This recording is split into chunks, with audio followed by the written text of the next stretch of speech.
4-1 Rays lead. We're moving into the 7th inning of this game, wrap-up game of the series.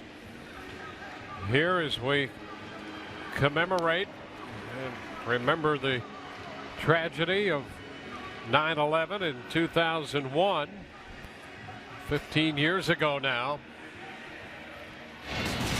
And as we go back 15 years to the World Series, memories that are still very fresh in your mind, B.A.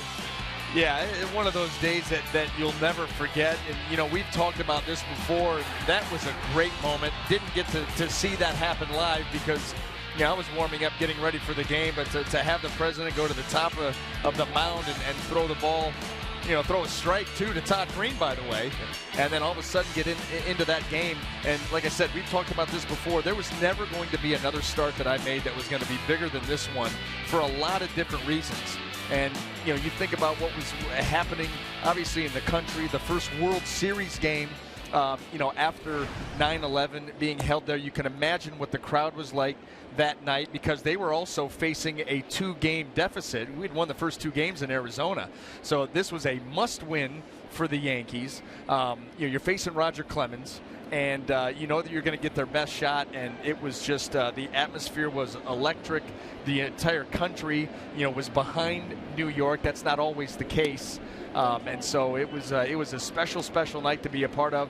And unfortunately, on the personal side, I walked away a 2-1 loser in that ball game. But certainly, you know, memories that you know you'll never forget. And I will say this too. And the day before, that was October the 30th. The day before was the built-in off day, and they took a bus load of us. There were about 20 players, and then, of course, staff and coaches, and we went down to ground zero, and they took us right down into the heart of it. And to see, you know, there are some things you cannot unsee, and it's hard to even describe. I mean, this was weeks, you know, a month plus later, and you still had different colored smoke coming up from the ground, stuff still burning beneath your feet. You know, the first responders, the firefighters, the police that were down there working that scene, the smell, I mean, just toxic. And like I said, some things that you just cannot unsee. That was an afternoon that you will never forget.